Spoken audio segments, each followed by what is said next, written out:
नमस्कार सबैजनालाई फेरि पनि मेरो च्यानलमा हजुरहरूलाई स्वागत छ। त आज चाहिँ म हजुरहरूलाई नाकिमा र चिकन कसरी बनाउने भन्ने बारेमा देखाउन गइरहेको छु। त सबैको आफ्नो आफ्नो बनाउने तरिका हुन्छ र म चाहिँ कसरी बनाउँछु त्यो हजुरहरूलाई म सेयर गर्ने छु है। त त्यसको लागि मैले यहाँनिर ल्याएको छु चिकन हाफ केजी, अनि मैले यहाँ नाकिमा पनि ल्याएको छु। त म यो चिकनलाई चाहिँ हल्का फ्राई गर्छु, अनि नाकिमालाई पनि म सानो सानो गरेर हल्का उमालेर यसलाई फ्याँक्छु। त्यसको बादमा म बनाउने छु। अनि कतिजनाले यसलाई नउमाली पनि बनाउनुहुन्छ, त्यसको आफ्नै टेस्ट हुन्छ है। त म चाहिँ यसलाई हल्का उमाल्ने छु।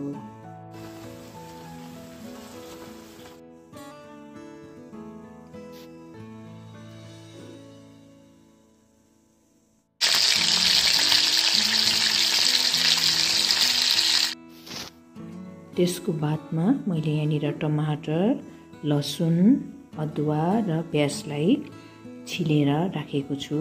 त यसलाई मैले काटि पनि सकेको छु र अब म यसलाई मिक्सीमा पिस्ने छु।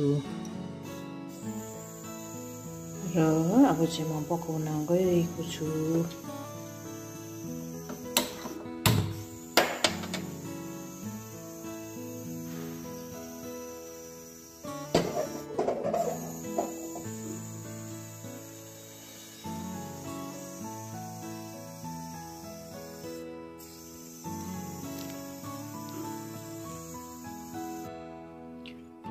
त यसमा म अलिकति मेथी हाल्ने छु है। बेसी त हाल्नु हुँदैन, किन भन्दाखेरि नाकिमाको तितो हुन्छ। त अलिकति 1-2वटा सेन्टको लागि म हाल्ने छु। त अब मैले मिक्स जो मसला बनाएको थिएँ त्यसलाई पनि म हाल्ने छु।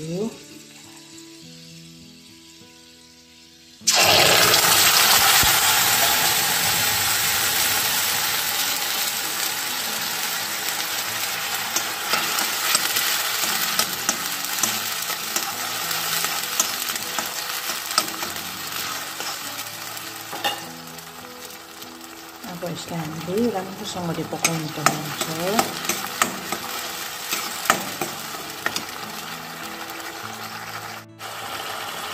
यसमा म अलिकति हल्दी पनि हाल्दैछु।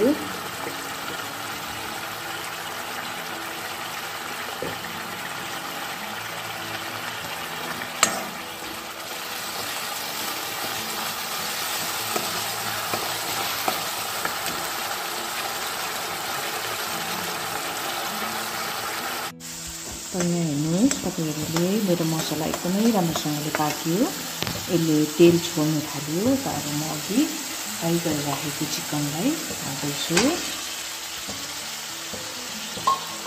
अब यसलाई म फेरि एकचोटि पकाउने छु।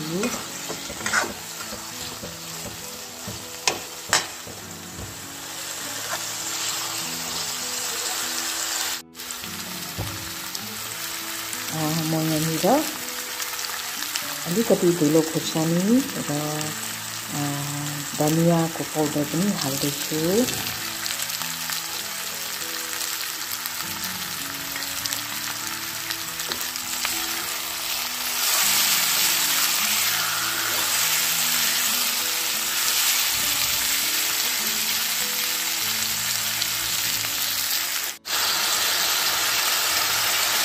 मैले कम्ती पानी हालेर भुट्दैछु।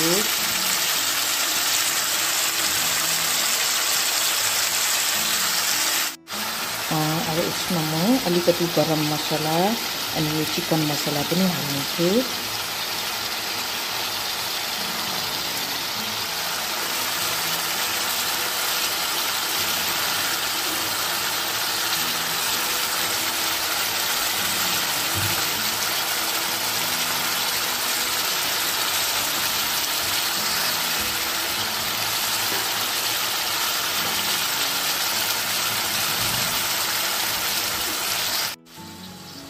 यसमा म स्वाद अनुसार नुन हाल्दैछु।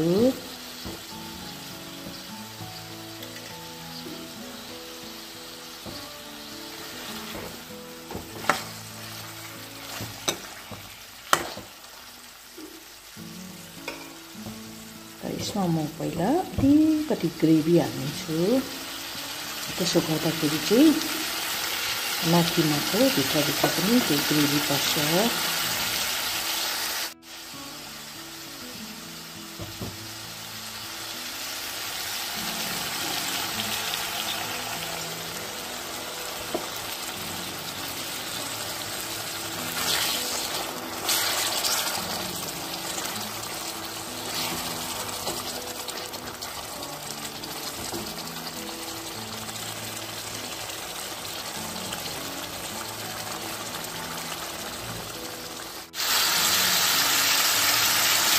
मैले कम्ती पानी हालेर भुट्दैछु।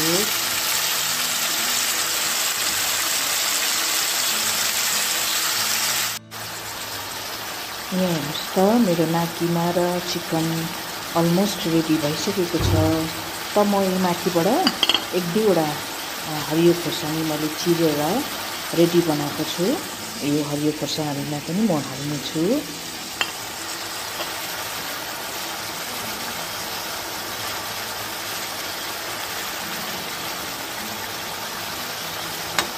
मैले चलाएर एकछिन ढाकेर म पकाउने छु।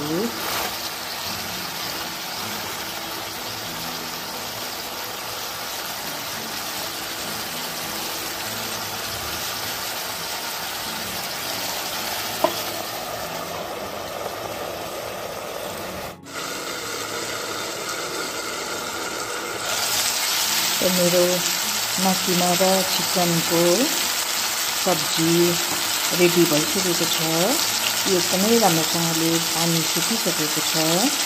त अब यसलाई हामी खानाको लागि सर्भ गर्न सक्नेछौँ।